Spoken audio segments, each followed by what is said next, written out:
नमस्कार, प्रणाम, अभिनंदन, स्वागत। दोस्तों, मैं आपकी अपने सखी यानी उर्मिल सखी हाजिर हूँ लेकर आपका पसंदीदा कार्यक्रम दस्तक दिल की बात कलम से। आप सभी जानते हैं कि दस्तक एक ऐसा कार्यक्रम है जिसमें हर बार आपकी मुलाकात होती है एक ऐसे साहित्यकार से जो अदब के आसमान में अपनी खास उड़ान पर है, अपनी खास पहचान रखते हैं। और इस कड़ी में आज हमारे जो मेहमान शायर हैं जिनसे हम आपको मिलवाने वाले हैं, उनके बारे में मैं आपको बता दूं, संक्षिप्त सा परिचय दूंगी क्योंकि पूरा परिचय देने पर आऊँगी तो दोस्तों साक्षात्कार छोटा पड़ जाएगा।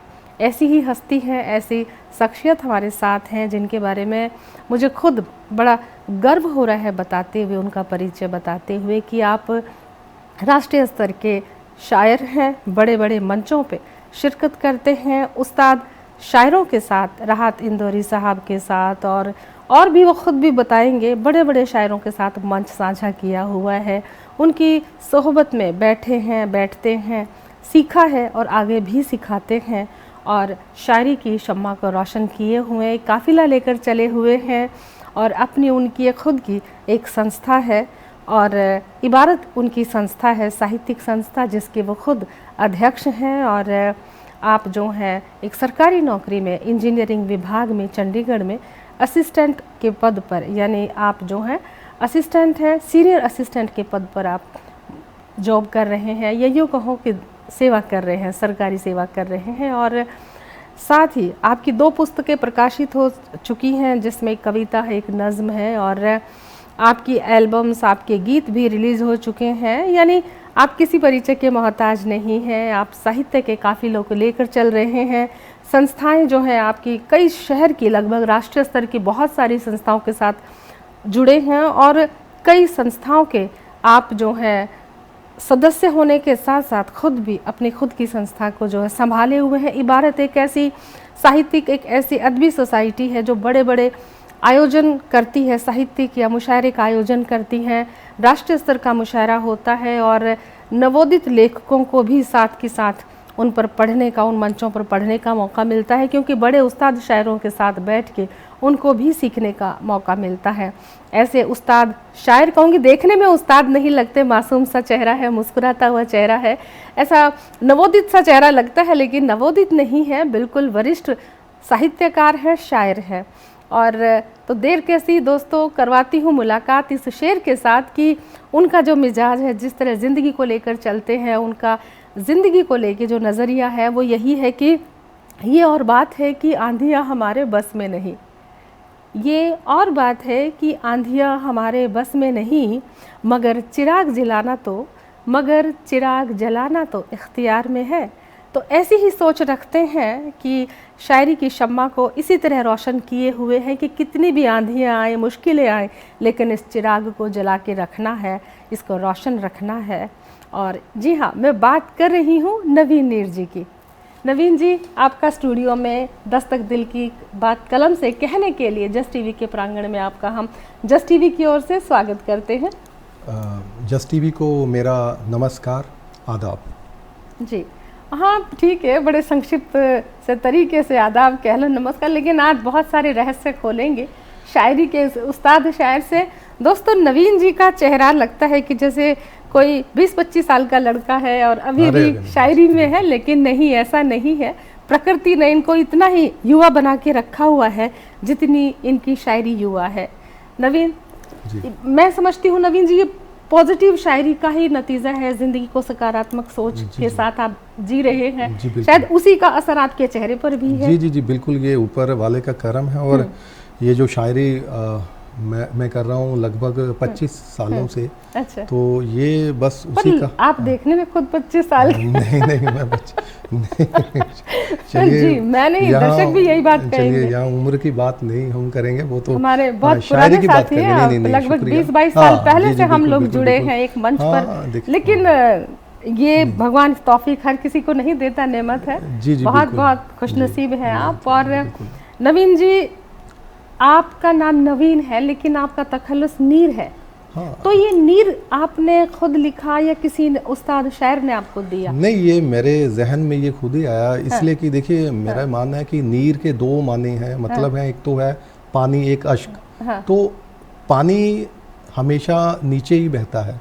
तो मैंने कहा भी हमें अपने व्यवहार में, अपने स्वभाव में हमेशा हमें एक ठहराव रखना चाहिए, हम्बल रहना चाहिए दूसरे के साथ। और मैं बीइंग ए कन्वीनर, इतने हम लोग ये लिटरेचर के, अदब के फंक्शन, म्यूज़िकल भी रखते हैं, तो मेरा ये मानना है कि इतने लोगों को साथ साथ लेकर चलना, उनको एक प्रोत्साहन देना, खुद को भी प्रोत्साहित करना, तो ये मैं सोचता हूँ कि इसके लिए हमारे स्वभाव जो है वो बहुत अहम रखता है। तो इसलिए मैंने कहा नवीन नीर तो हम बड़ी सहजता से और पानी को किसी में भी मिला दो, हाँ, वो उसी में ढल जाएगा। और जब मैं नवीन नीर, ये है कि जब मैं अपना तखल्लुस देखता हूँ तो मुझे कई बार ये लगता है कि मुझे बहुत सहजता से साहित्य की सेवा करनी है। तो मैं इसलिए ये नीर मेरे जहन में आया और ये मैंने रखा, और एक सिमिट्री बनी नाम की, लोगों ने कहा नवीन नीर, तो मैंने कहा चलिए जो। और मुझे लगता है इसका एक अभिप्राय और होगा कि जो नीर होता है उसकी जो धारा है रुकती नहीं है। जी जी जी, हाँ, है ना, बिल्कुल, अविरल होता है। हाँ, नहीं, बिल्कुल। तो ये जो रचना धर्मिता है आपकी, ये भी अविरल रहे, कभी रुके ना, नीर की तरह, बिल्कुल, जैसे नदी में नीर बहता है। ये आपने इजाफा किया इसमें। नहीं, बहुत बहुत शुक्रिया। और नवीन जी, आप हमारे दर्शकों को बताएं कि आप कहाँ से हैं, आपकी पढ़ाई लिखाई, शिक्षा, नौकरी, जरा से इस पर भी प्रकाश डाल लेते हैं, क्योंकि हमारे जो दर्शक है ना, उनको मालूम होना चाहिए कि जो शायर है ये कौन से शहर से ताल्लुक रखते हैं। जी, basically I belongs to Saharanpur. मैं यूपी से हूँ, लेकिन मेरी पैदाइश चंडीगढ़ की है। मेरी स्कूलिंग जो भी है वो सब मेरा चंडीगढ़ से ही है। मैंने प्राइवेट बीए किया है, चंडीगढ़ से किया है, और मैंने एक कोर्स किया है डॉसपैन, सिविल डॉसपैन का।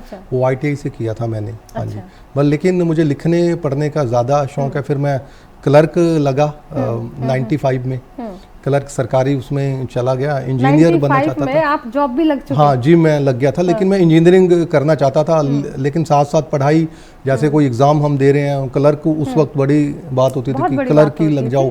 तो वो फिर लकीली हम लग गए भर्ती। हाँ, बाबू बोलते थे। बाबू बोलते थे। तो वो बस मैंने कहा भी चलो ठीक है, जो भी जॉब मिल रही है, क्लर्क है या बाबू, लग जाते हैं तो लग गए। लेकिन उस दौर में भी मुझे ये था कि मुझे करियर इसी में बनाना था। मैं शुरू में मैंने सबसे पहले जो शुरुआत की थी वो गीतों से शुरू की थी मैंने। मतलब मुझे ये लगता था एक दिन बड़ा जब हो जाऊंगा और तो मुंबई में जाऊंगा, सॉन्ग राइटर बनूंगा। लेकिन फिर जॉब में फिर घर की कुछ व्यस्तताएं, लाइबिलिटीज थी, तो उसके कारण फिर ये सब अंदर अंदर चलता रहा। लेकिन फिर शायरी तो चलती रही बराबर, लेकिन वो जो गीत है वो मैं रुक गए मेरे कहीं। मैं लिखता तो था बट वो रुक गई, फिर शायरी और कविता की तरफ गया। तो इसलिए ये सिलसिला मुसलसल लगातार चलता रहा। वो तो कई बार ऐसा होता है कि जब एक व्यक्ति घर की जिम्मेदारियों को अपने पाँव के साथ बांध के चलता है, जी बिल्कुल, तो उसकी तरक्की में कहीं न कहीं थोड़ी सी बाधा तो आती है। जी बिल्कुल, बहुत स्वच्छंद और बहुत आज़ाद होना पड़ता है आपको उस उड़ान के लिए। जी बिल्कुल, हम कोई भी हिस्ट्री देख लें, जिसने घर बार छोड़ा है और अपनी मंजिलों के लिए जो निकल पड़े, उन्हीं के हाथ में जो है। तो जब हम गृहस्थी को, परिवार को, अपनी जिम्मेदारियों को भी लेके चलते हैं, तो कहीं न कहीं कुछ तो हमें उसका खामियाजा भी उठाना पड़ता है। लेकिन आपने नहीं उठाया, ये मैं दावे के साथ कहती हूँ। आपका जो नाम है राष्ट्रीय स्तर पर, बड़े बड़े मंचों पे आपने पढ़ा, और कितनी बड़ी सोच के साथ आप चल रहे हैं। जिस तरह से आपने इबारत सोसाइटी की स्थापना करी, कौन से सन में करी थी? ये 2001 में। 2001 जी जी जी जी 2001 में हमने ये शुरू किया था। छोटी छोटी निशिष्ट गोष्ठियाँ हम लोग रखते थे। फिर धीरे धीरे ये चलते 2012 में हमने जो ये बहुत अच्छे से बड़े बड़े इवेंट करने शुरू किए। उसमें बहुत एमिनेंट हमारे शायर जो भी जो प्रतिष्ठित जो मारूफ शायर राहत इंदौरी साहब 2017 में दो बार आए, 18 और 19 में वो दोनों बार आए हैं। टैगोर थिएटर में हमने किया, वसीम साहब आए, बड़े बड़े गोपाल दास नीरज को हमने बुलाया। मतलब तमाम जितने भी देश हमारे मुल्क में जो बड़े नाम हैं, उस्ताद शायर हैं, हमने उनको बाकायदा उनको अपने इबारत लेखक कला मंच में उनको हमने इबारत मुशायरे की शान रहे हैं। हाँ, बस बुलाया, और वो हमारी मोहब्बत, हमारे खुलूस, हमारे अखलाक से वो उन्होंने शिरकत भी की। ये हमारे लिए, इबारत के लिए बहुत गर्व और फ़ख्र की बात है। और नवीन, जब आपने जी, और ये तमाम चीज़ें मैं आपसे पूछूंगी, शायरी भी सुनेंगे और भी बहुत से सवाल आपसे करेंगे। नवीन जी, जैसे कि आपका नाम नवीन है जी, और नवीन है लेकिन नीर है आप, हमारी जी, बात हो चुकी जी, है जी, कि जी, बहता हुआ पानी जी, जी, जी, जिसकी धारा कभी ना रुके और जो हर जगह मिल जाए, जी, है ना। तो ऐसा रूप है, ऐसा व्यक्तित्व है आपका, लेकिन बतौर शायर, बतौर लेखक, वो जो आपके अंदर का नीर है जी, जी, उसको आपने कब जाना है कि इस नवीन के अंदर कोई नीर रहता है, उसे कब पहचाना? जी। देखिए, ये मैं बचपन से 7th क्लास में था मैं तब बाल बाल कविताएं, पेड़ पे, माँ पे, चंदा मामा पे, ये मैं कविताएं जैसे छुटपुट लिखता था, वही बचपना था उस वक्त। उस लेकिन दौर जो की, उस हाँ वक्त उस की, उस हाँ। दौर की। लेकिन 2012 में हमने एक मुशायरा रखा था। मुशायरे की रवायत ये है कि पहले मैं कविता और गीत भी कहता था, लेकिन जब से मैंने शायरी शुरू की है, कायदा या बेकायदा, अरूज अरकान, इसमें जो लोग शायर हैं, जो जानकार हैं, उनको पता है कि शायरी में अरूज अरकान का होना बहुत ज़रूरी है। तो मैं गीत में और नज़मों में था, लेकिन जब मैं शायरी में आना मैंने शुरू किया 2012 में, जब मुझे ये लगा ये मुझे गज़लें कहनी है, उससे मुझे पहले शायरी आप करनी कविताएं है। कहते थे? उससे पहले मैं कविताएं, गीत, हाँ, गीत और कविताएं, नज़में मैं कहता हूँ। लेकिन 2012 में मैंने शायरी के शायरी लिए जो मीटर, शुरू, काफिया, हाँ, रदीफ, मीटर, हाँ, टेक्निकली बहरों का जो भी, तो टेक्निकल मैंने ज्ञान। धीरे धीरे वो सीखना शुरू किया। जो भी उस्ताद हैं या जो भी मुझे किताबें मैंने पढ़ी, तो उससे फिर मुझे लगा, फिर नवीन नीर तो मुझे वहाँ से पता, मैंने ये कहा भी तखल्लुस उसमें ज़रूरी है। तो फिर वो नीर, वो मैंने वही जैसे हमारी संस्था ये चल रही थी, तो उसमें और इजाफा किया हमने, बाहर से भी शायरों को बुलाना शुरू किया। पहले तो ट्राई सिटी के लेखकों को हम बुलाते थे, कोई गोष्ठी या नशिस्त हम रख लेते थे। फिर धीरे धीरे जो 2011 में हमने ये मुशायरा रखा पंजाब कला भवन में। उसमें एक बहुत ही नामचीन शायर वो थे मुजफ्फर रज़मी साहब। उनका एक शेर है, ये जबर भी देखा है तारीख की नज़रों ने, सदियों ने खता की थी, लम्हों ने खता की थी, सदियों ने सज़ा पाई। वो शायर भी, उन्होंने भी शिरकत की थी। तो ये जब वो आए तो हमने कहा ये मुजफ्फर होने लग गए। हाँ, तो मैंने कहा ये मुजफ्फर रज़मी साहब हैं, बहुत बड़ा नाम है, हमारे कहने से आ गए। तो ये 11 से फिर 12, फिर ये लगातार ये सिलसिला शायरी की ओर मेरा रुझान, झुकाव ज़्यादा हुआ। लेकिन मैं गीत और नज़में भी बराबर कहता रहा, लेकिन शायरी मुझे लगता है कि अब तो मेरे अंदर एक अलग तो इसके लिए, इसमें हम ये कह सकते हैं कि हाथ कंगन को आरसी, क्या पढ़े लिखे को फारसी, क्या? आप तो शुरुआत कीजिए। तो मैं आपको अपने गज़ल के चंद अशार आपको हाजिर करता हूँ। रूप आँखों में बसाते हुए थक जाता हूँ, रूप आँखों में बसाते हुए थक जाता हूँ, मैं नज़र तुझसे हटाते हुए थक जाता हूँ। क्या बात है। मैं नज़र तुझसे हटाते हुए थक जाता हूँ, और दिखता है ये तो लाख छुपाने से भी, और दिखता है ये तो लाख छुपाने से भी, मैं तेरा दर्द छुपाते हुए थक जाता हूँ। क्या बात। धूप आती ही नहीं फिर भी कभी घर मेरे, धूप आती ही नहीं फिर भी कभी घर मेरे, घर के पर्दों को हटाते हुए थक जाता हूँ। क्या बात। धूप आती ही नहीं फिर भी कभी घर मेरे, घर के पर्दों को हटाते हुए थक जाता हूँ। अजनबी होने का दुनिया से यही कारण है, अजनबी होने का दुनिया से यही कारण है, हाथ लोगों से मिलाते हुए थक जाता हूँ। क्या बात। अजनबी होने का वाह वाह, दुनिया से यही कारण है, हाथ लोगों से मिलाते हुए थक जाता हूँ। कोई ये शेर भी सुनिए बतौर खास। जी जी। कोई सहरा नहीं बन पाया मेरी कोशिश से, कोई सहरा नहीं बन पाया मेरी कोशिश से, रेत में खुद को डुबाते हुए थक जाता हूँ, रेत में खुद को डुबाते हुए थक जाता हूँ। क्या बात है, बहुत खूब। और आप कहते हैं आपका रदीफ काफिया भले ही थकने वाला हो, लेकिन आप थकने वाली हस्ती नहीं है, ये हमारे दर्शकों ने भी समझ लिया है नीर जी। और एक बात तो बताइए कि जैसे आप गज़ल कहते हैं, जी नज़्म कहते हैं, कविता कहते हैं। जी जी आप इसके अलावा जैसे उपन्यास है, कहानी है, लघु कथा है, इनमें भी कभी दखल दिया? जी देखिए, अभी ना मेरा काम कुछ फिक्शन में, मुझे ना डायलॉग लिखने, कुछ स्क्रिप्ट, स्क्रीन प्ले, वो भी मेरे कुछ अभी चल रहे हैं वो भी काम, जी। लेकिन वो अभी कहीं रिलीज या कुछ ऐसा बकायदा नहीं हुआ। वो मेरे अभी अंडर प्रोसेस है। उसमें कुछ मेरी फिल्में हैं जो एक एक घंटे की हैं, 1 आवर की, उसमें टीज है, कोई डाइवर्शन है, तो उसके वो मैं उन पे भी काम कर रहा यानी हूँ। पद्य के साथ गद्य पे जी भी जी, वो कलम भी चल चल रहा, रही हाँ, है। लेकिन उपन्यास या कहानियां मैंने नहीं लिखी। इसकी क्या वजह है? नहीं देखिए, वक्त की मुझे कमी रही या? नहीं, वक्त की कमी नहीं रही। वक्त की, मुझे सिर्फ ना शायरी में और गीतों में और नज़्मों में जो मैं कहना चाहता हूँ, जो मेरे अंदर है, जो मैं अपने आसपास देखता हूँ, तो मुझे लगता है कि वो उसी में मुझे वो मुकम्मल मिल जाता है।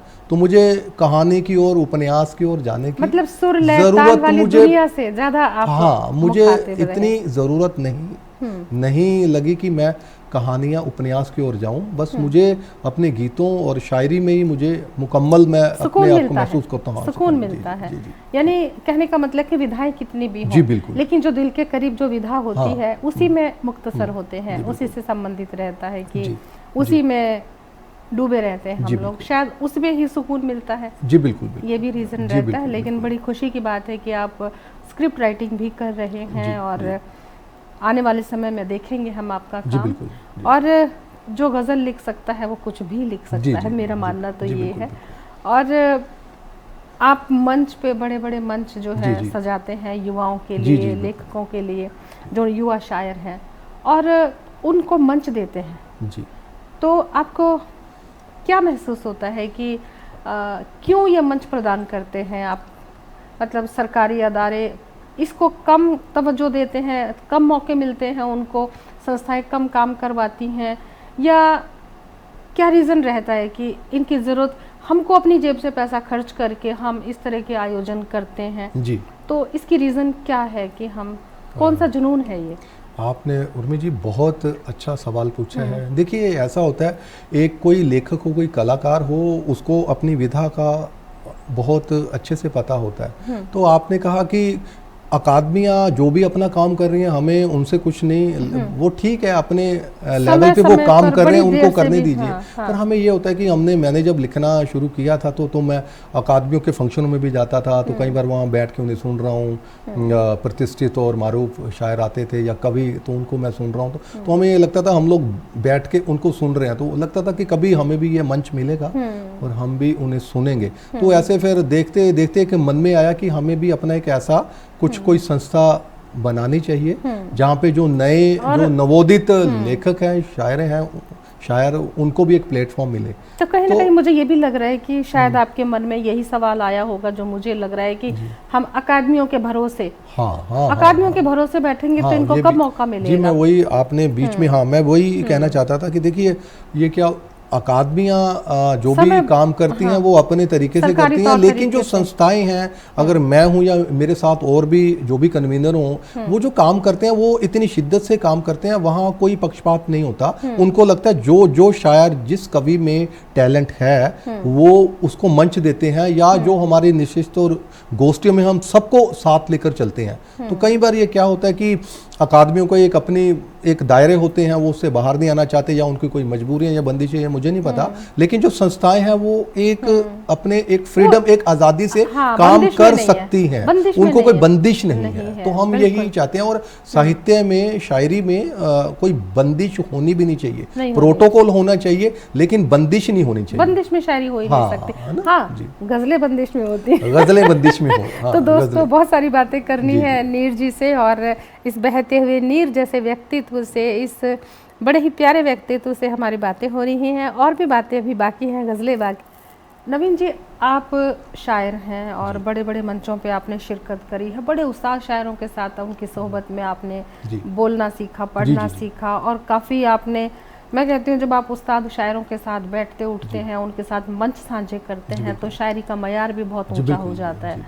और ये बदलाव हमने आपकी शायरी में देखा भी है, आप में वो गुण है, वो गुणवत्ता आ चुकी है शायरी के तौर तरीके, सलीके के। आप भगवान की दया से पूरे जो हैं मकबूल हैं इस विधा में, और जैसे कि आप आयोजन करते हैं और इबारत के माध्यम से जी जी शायरों को जोड़ते हैं, तो एक सवाल बार बार ये आता है कि क्या जो नए लेखक, जो नए शायर मंच जिनको प्रदान करते जी जी हैं, जी वो सही दिशा में चल रहे हैं? उनको सही दिशा और दशा क्या है?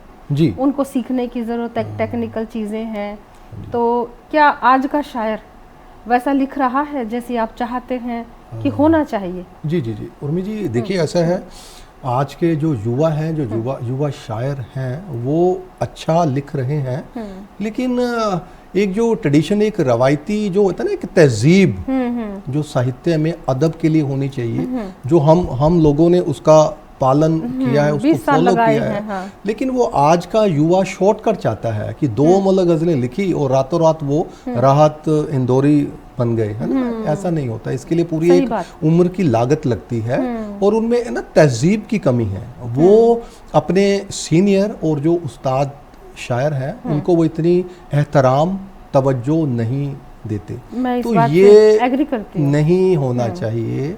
शायरी के लिए, किसी भी कला के लिए एक उम्र भी कम है। सही बात है। 2-4 गज़लें लिख के हम बहुत बड़े शायर नहीं बन जाते। एक इसमें उम्र बहुत खप जाती ठहराव है। चाहिए, अदब और तहजीब चाहिए। तो हमें ये लगता है कि आज के जो युवा हमारे आसपास हैं, हम लोग उन्हें मंच भी देते हैं, उनको इसलिए हम करते हैं कि वो इससे इनकरेज हों, लेकिन वो इस बात को कई बार अन्यथा और अदरवाइज ले लेते हैं, हाँ। कि उनको तहजीब और अदब की उनमें कमी है, ये नहीं होनी चाहिए। कहीं ना कहीं इसका कारण ये भी तो होगा कि उनकी लाइफ बहुत फास्ट है, उनको नौकरी भी करनी है, घर की जिम्मेदारियां भी हैं, अदब को भी संभालना है, तो वो कई जगह फंसे होते हैं, तो टाइम नहीं होता उनके पास कि वो अपनी विधा में पूरे पारंगत हो जाए, या मतलब कहते हैं ना कि खुद को वो कहते हैं कि खुद को ना जितना हम घिसेंगे उतना ही हम मजबूत बनेंगे, लेकिन वो खुद को खपाते नहीं हैं। वही आपकी वाली बात, शॉर्टकट बहुत लेते हैं। नहीं, हाँ जी जी जी, मैंने ये कहा कि ज़्यादातर जो हमारे कवि हैं, शायर हैं, वो टेक्निकली साउंड हैं, वो उनको पता है, सीख भी रहे हैं। मैंने ये कहा है कि वो अपने सीनियर को इतनी रिस्पेक्ट और तवज्जो नहीं देते, खुद को सेल्फ सेंटर्ड करने की कोशिश करते हैं। हम लोग इस दौर से निकले हैं, हम अपने बड़ों का बहुत अदब किया है हमने। पाँव मुनव्वर राना जी का शेर है ना, पाँव दाबे हैं बुजुर्गों के तो फन आया, तभी तो फन आया है, बिल्कुल। तो रहा, तो ये बहुत ज़रूरी है, हमें अपने अदब, अपनी परंपरा से बाहर नहीं जाना चाहिए। ये शायरी में कोई शॉर्टकट नहीं है, कोई बीच का रास्ता नहीं है। सही बात, मैं पूरी तरह सहमत हूँ इस बात से, और ये बहुत ही काबिल गौर है ये बात कि इस चीज़ का जो है नवोदित लेखक हैं, जो नए शायर आ रहे हैं, इस चीज़ पे ध्यान दें कि अदब बहुत ज़रूरी है। शायरी एक मेरे ख्याल से एक परस्ती है, एक पूजा है, एक आराधना है, साधना है। जब तक आप साधना नहीं करेंगे तो आप साधक नहीं बनेंगे, जब तक, तो वो बात नहीं आएगी। तो आप तो साधक हैं, फिर तो कोई शक वाली बात ही नहीं। तो एक गज़ल के लिए आपसे जी मैं आपको एक गज़ल के चंद अशआर हाजिर करता हूँ। दुख का लम्हा था कट गया हूँ मैं, दुख का लम्हा था कट गया हूँ मैं, तेरे रास्ते से हट गया हूँ मैं। क्या बात है। दुख का लम्हा था कट गया हूँ मैं, तेरे रास्ते से हट गया हूँ मैं, इससे पहले पुकारता वो मुझे, इससे पहले पुकारता वो मुझे, उससे पहले पलट गया हूँ मैं, इससे पहले पुकारता वो मुझे, उससे पहले पलट गया हूँ मैं किसी भी तरफ नहीं हूँ अब, मैं किसी भी तरफ नहीं हूँ अब, हर तरफ से सिमट गया हूँ मैं। क्या बात है। मैं किसी भी तरफ नहीं हूँ अब, हर तरफ से सिमट गया हूँ मैं, उसका किरदार कर दिया रोशन, उसका किरदार कर दिया रोशन, अपने हिस्से का घट गया हूँ मैं। क्या बात है। उसका किरदार कर दिया रोशन, उसका किरदार कर दिया रोशन, अपने हिस्से का घट गया हूँ मैं। बेल कोई इधर नहीं झुकती, शेर सुनिए। पूरा ध्यान बेल कोई, शुक्रिया, बेल कोई इधर नहीं झुकती, खुद से खुद ही लिपट गया हूँ मैं। क्या बात है। बेल कोई इधर नहीं झुकती, खुद से खुद ही, खुद से खुद ही लिपट गया हूँ मैं। वाह वाह। दुख का लम्हा था, कट गया हूँ मैं, तेरे रास्ते से हट गया हूँ। क्या बात है। तेरे रास्ते से हट गया हूँ मैं, और काफिया बहुत अच्छे से निभाया, रदीफ है, और ना सिर्फ काफिया रदीफ बल्कि जो ख्याल की बंदिश है उसको निभाना भी इसमें कितना मायने रखता कोशिश है। यही की जाती मुश्किल है। गज़ल एक मुश्किल विधा है, बहुत मुश्किल विधा है। मतलब जहाँ बंदा 10 कविताएं लिख लेता है, एक गज़ल मुकम्मल मुश्किल लिख पाता है। और आपने जब ये देखा, अच्छा राष्ट्रीय स्तर पर आपने बहुत पढ़ा है, जगह जगह आप गए हैं, और इसमें कोई शक नहीं कि बड़े उस्ताद शायरों की सोबत में आपने पढ़ा है, उनके साथ मंच साझे किए हैं। राहत इंदौरी जी के साथ कोई किस्सा याद है? हाँ, राहत साहब इतने बड़े शायर हैं। देखिए मेरी खुश नसीबी है कि राहत साहब इबारत में 2 बार उन्होंने शिरकत की। तो जब भी मैं उन्हें फ़ोन करता था लगभग एक घंटा भी बात हो जाती थी। मैं मतलब सोचता था कि नीर ऐसी क्या खासियत है मुझ में या मेरी बातों में कि इतने बड़े शायर मुझे इतनी तवज्जो देते हैं। तो एक डिक्शन, एक अंडरस्टैंडिंग की बात होती है, एक लाइजनिंग की।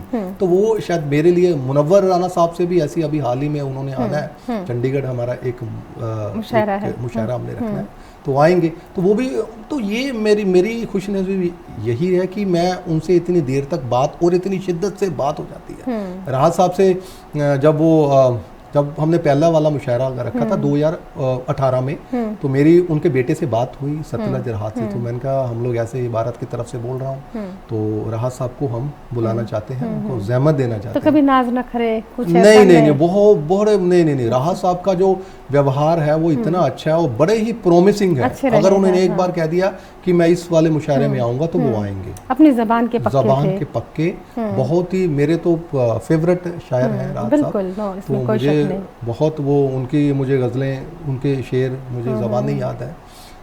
और उनकी जो अदायगी भी उनकी कमाल की नहीं। तो मैंने फिर उनसे बात की, तो मैंने कहा उनको बुलाना चाहते हैं, तो उनको तारीख बताई। वो कहते ठीक है, 4 अगस्त को हमने ये 2018 में रखा था मुशायरा टैगोर थिएटर में।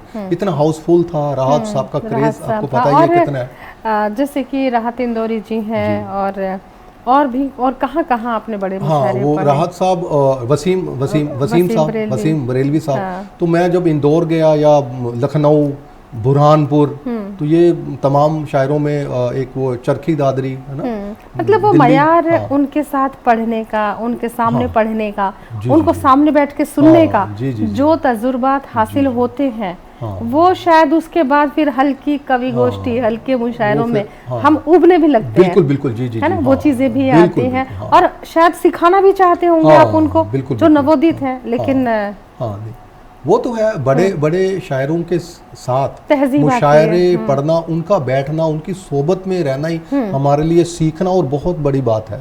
तो इसको जब हम समझते हैं तो हम बहुत कुछ सीख जाते हैं। तो ये मैंने तभी मतलब बोला कि जो भी आज हमारे जो कंटेम्प्रेरी, जो यंग, जो हमारे पोएट हैं, जो शायर हैं, उनको इस बात की ओर बहुत तवज्जो देनी चाहिए कि जो हमारे बड़े हैं उनका एहतराम करो, उनकी बातों को तवज्जो दो।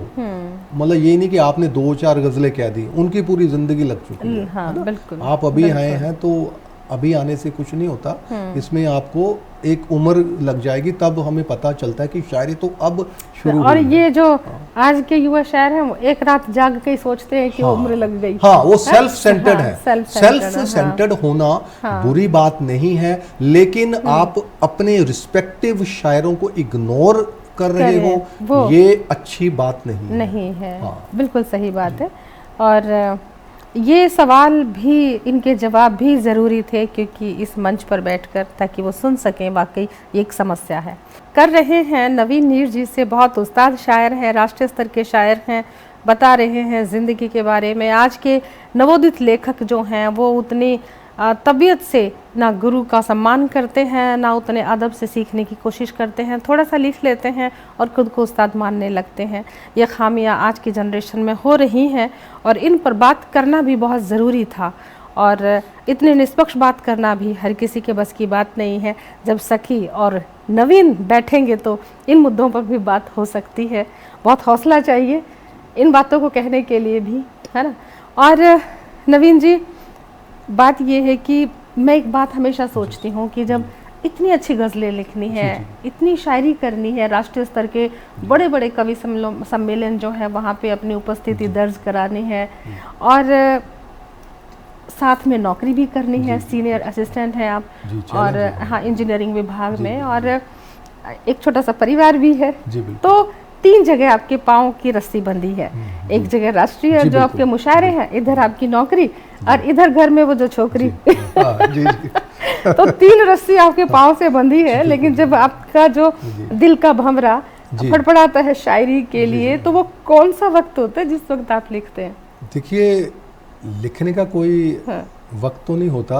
ऑफिस में तो 9 से 5 या 6 हम बाउंड रहते हैं, वो काम वहाँ तो ऐसा कुछ सोचता है, वहाँ शायरी तो करेंगे तो सबसे ज्यादा दिक्कत वही हो जाए। तो वो तो ऑफिस में तो ऑफिस का काम ही करते हैं, लेकिन आपके जहन तो हमेशा वो तो आप जब सो रहे हैं तब भी चल रहा है ना, तो उसमें जो आपको ख्याल आ रहे हैं, जो थॉट आ रहे हैं, जो विचार आ रहे हैं, वो तो हमेशा ही चलते रहते हैं। तो ड्यूरिंग जब हम ऑफिस में होते हैं तब भी, पर उस वक्त सिर्फ सरकारी ऑफिस का काम ही होता है। लिखने का कोई नहीं होता। हाँ। मेरी पॉकेट में, मेरी जेब में डायरी या कागज होते हैं, तो उन पे मैं कभी भी आ जाता है। हाँ। सोचने बैठो तो शायरी या कविता या नज़म या गीत नहीं लिखा जाता। ये तो बस ऊपर तो जो आपकी गजल के मुकम्मल शेर होते हैं, 5 है, 7 है, 9 है, 11 है, जो भी वो एक ही सिटिंग में करते हैं? एक ही सिटिंग में। मुझे बस ये महादेव जी की कृपा है कि मैं क्या एक ही सिटिंग में, जब मैं कोई नज़म, कोई गीत लिखता हूँ, तो कई बार एक ही सिटिंग में 2-2, 3-3 गजलें कह दी। ये मुझ पे कृपा है उनकी। बिल्कुल बिल्कुल। हाँ, कि मैं ये मेरा लिखना ना बहुत मैं रफ्तार से लिखता हूँ, बस ये कृपा है। शुरू से ही मेरा ये है कि अगर मेरा फ्लो आ रहा है जहन में, तो मैं एक ही सिटिंग में 2-2, 3-3 गजलें भी लिख देता हूँ। नहीं लिखता तो 3-3, 4-4 महीने नहीं लिखता। और ख्याल, काफिया, रदीफ सब बराबर, सब वो सब बराबर आता है। क्या बात है। और तो फिर चलते चलते हम एक बात तो ज़रूर कहेंगे कि आप बहुत खुशनसीब लोगों में से हैं कि इतना खूबसूरत संतुलन बना लेते हैं। और घर का माहौल कैसा है? आपकी जो बीवी, इकलौती बीवी इकलौती, शुक्र है इकलौती है, अगर 2-4 होती तो पता चलता है ना। तो उनको कैसा लगता है आपका लिखना? नहीं, उनको भी, मेरी वाइफ है, वो मुझे बहुत कोऑपरेट करते हैं, मुझे बहुत ज़्यादा कोऑपरेट करते हैं। मैं बहुत बिजी, इवन हम संगीत के प्रोग्राम भी करते हैं, ये साहित्य का भी करते हैं, तो ज़्यादातर मेरा टाइम बाहर ही, मैं लेट आता हूँ कि ऑफिशियली सारा बहुत बिजी। लेकिन उसके बावजूद भी उन्होंने कोई शिकायत नहीं की। उन्होंने कहा देखिए, आपकी प्रेफरेंस, आपकी शायरी है तो ठीक है, ये आपके लिए है, पारिवारिक जीवन है, वो भी आप अपनी लाइबिलिटीज, जिम्मेदारियां वो भी मैं निभाता हूँ। एक किस्सा याद आता है कि हमारे कोई जानकार है, और वो, उनको साहित्य का बड़ा शौक था, और उनकी बीवी को नहीं था।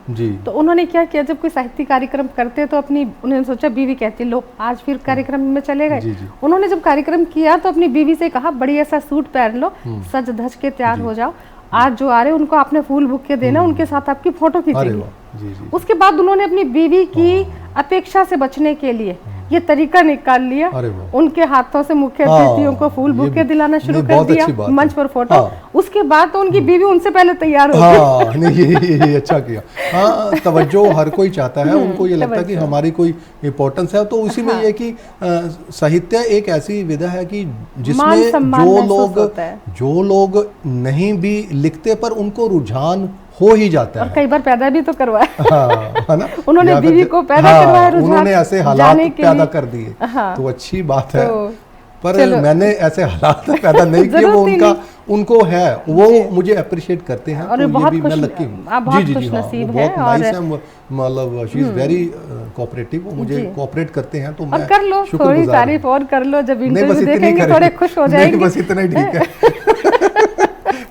जी नहीं, हम बहुत इस चीज में हम कहते हैं मेरा बेटा है, वो भी देखिए, उसको भी है, वो हर मुशायरों में मेरे साथ ही जाता है। तो कई बार मुझे नोटिस करवाएगा कि पापा इतने शायर होने चाहिए। हम लोग इवेंट जब रखते हैं, अगर हमने 20 शायर करे, तो वो मुझे सजेशन देता है, छोटा है अभी, है ना। तो वो फिर मुझे कहेगा नहीं पापा आप 12 शायरी रखना। तो वो एक बच्चे की भी इन्वॉल्वमेंट है उसकी। हाँ, वो तो इसलिए मैं लकी हूँ कि मुझे वो कोऑपरेट करते हैं। मेरा परिवार, मेरी फैमिली मुझे कोऑपरेट करती है। और यही कारण है कि देखो, काम तो दोनों अवस्था अवस्था में होता है, अगर फैमिली सपोर्ट नहीं करती, खुशी से सपोर्ट कर रहे हैं उसमें आप मन मार उनसे दुखी होके भी करते हैं, लेकिन जब घर का साथ होता है, सदस्यों का साथ होता है, तो उसमें सकारात्मकता और बढ़ जाती है, पॉजिटिविटी उस काम के 100% होने में। बिल्कुल बिल्कुल बहुत खुशी की बात है। और चलते चलते फिर आपसे एक गजल और सुन लेते हैं। जी, मैं बिल्कुल हाजिर करता हूँ। जरा से जीने का पूरा हिसाब रखते हैं, जरा से जीने का पूरा हिसाब रखते हैं, हटा के चेहरे से सारे नकाब रखते हैं। क्या बात है। जिन्हें तमीज नहीं धूप खर्च करने की, जिन्हें तमीज नहीं धूप खर्च करने की, सुना है जेब में वो आफताब रखते हैं। वाह वाह वाह, क्या बात। जिन्हें तमीज नहीं धूप खर्च करने की, सुना है जेब में वो आफताब रखते हैं। उन्हीं के हाथ में बिच्छू भी देखे हैं हमने, उन्हीं के हाथ में बिच्छू भी देखे हैं हमने, लगा के कोट पे जो एक गुलाब रखते हैं। आय हाय हाय, क्या नजाकत है। उन्हीं के हाथ में बिच्छू भी देखे हैं हमने, बहुत गहरा लगा के कोट पे जो एक गुलाब रखते हैं, जो हाथ बांध के मिल पाए हुक्मरानों से, जो हाथ बांध के मिल पाए हुक्मरानों से, हम अपनी ठोकरों में वो खिताब रखते हैं। क्या बात है। जो हाथ बांध के मिल पाए हुक्मरानों से, क्या बात है। हम अपनी ठोकरों में वो खिताब रखते हैं। जरा से जीने का पूरा हिसाब रखते हैं, हटा के चेहरे से सारे नकाब रखते हैं। जिन्हें तमीज़ नहीं धूप खर्च करने की, सुना है जेब में वो आफताब रखते हैं।